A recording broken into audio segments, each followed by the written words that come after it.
Hello everyone, I am Sarita Srivastava from Mahatma Gandhi शिक्षण संस्थान. Now I am going to teach Hindi standard 4th. बच्चों, पिछले video में मैं आपको आपके पाठ्य पुस्तक मकरंद से पाठ 12 जिसका शीर्षक माँ था उसके प्रश्न उत्तर मैं समझाई थी. आज मैं उसी प्रश्न उत्तर के अंतर्गत भाषा और व्याकरण के कुछ प्रश्नों को मैं समझाऊंगी और खाली स्थान को कैसे भरा जाता है यह मैं समझाने जा रही हूँ. तो आओ उसे देखें.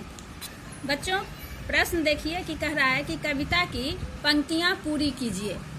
संग मेरे जब, अब यहाँ खाली स्थान दिया हुआ है. यहाँ देखिए ये खाली स्थान था, बन जाए, फिर यहाँ जब माँ खेती, यहाँ खाली स्थान था, और फिर यहाँ खाली स्थान, और यहाँ भूख मिटाए दिया होते. कविता की 4 पंक्तियाँ हैं, इन्हीं 4 पंक्तियों को आपको भरना है. तो यहाँ पर ऐसे भरेंगे कि संग मेरे जब खेलने जाए. खेलने जाए लिखने के बाद हम इसके नीचे अंडरलाइन कर देंगे, रेखांकित करेंगे इस तरह से.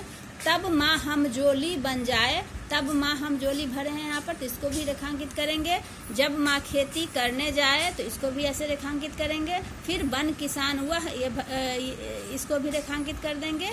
भूख मिटाए. तो इस तरह से हमने देखा कि कविता की पंक्तियों को कैसे पूरा किया जाता है. अब प्रश्न है व्याकरण और भाषा खंड से, तो उसको शुद्ध बनाना है बच्चों. पहला प्रश्न है व्याकरण और भाषा के अंतर्गत कि नीचे लिखे शब्दों के शुद्ध रूप लिखिए. अब यहाँ पर लिखा हुआ है गलत, अच्छी लिखा हुआ है, तो अच्छी ये जो लिखा हुआ है सब ये गलत है. इसका ये उच्चारण होगा और चौथा संयुक्त दीर्घिकार अच्छी.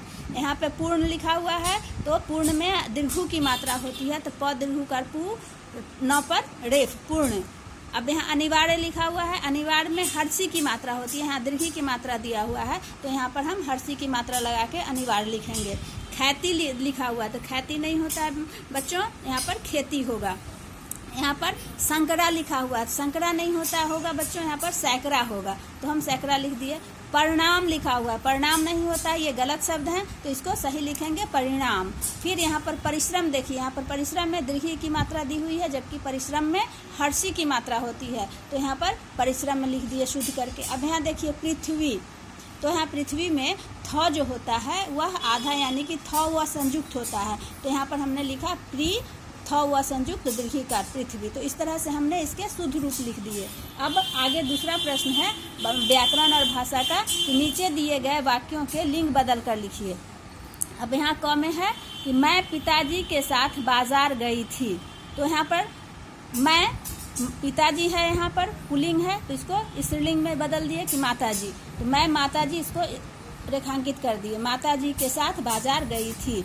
अब दूसरा ख में है कि लड़की गीत गा रही है, यहाँ पर लड़की जेंडर है, यानी कि ये स्त्रीलिंग है, इसको पुल्लिंग बना देंगे, तो लड़का गीत गा रहा है, तो लड़का के अनुसार ही क्रिया भी पुल्लिंग में ही होगा, तो लड़का गीत गा रहा है. इस तरह से हमने लिंग बदलकर पुनः इन वाक्यों को लिख दिया. में है बच्चों कि सेवक ने सभी कार्य कर लिए, तो सेवक का स्त्रीलिंग होता है सेविका, तो सेविका ने सभी कार्य कर लिए.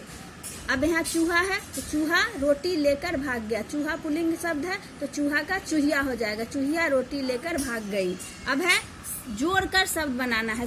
सहपाठी शब्द सह और पाठी 2 शब्दों से मिलकर बना है, तो कह रहा है प्रश्न में कि सह के साथ कोई अन्य शब्द जोड़कर 4 शब्द बनाइए. अब यहाँ पर देखो कि सह में भागी जोड़ दिए तो सहभागी बन गया, सहचर, सह में चर जोड़ दिए तो सहचर बन गया, सहगामी, सह में गामी जोड़ दिए तो सहगामी बन गया, और सह में मति जोड़ दिए तो सहमति बन गया. तो इस तरह से हमने 2 सह में भागी, चर, गामी और मति जोड़कर अलग अलग शब्द बना दिए. धन्यवाद.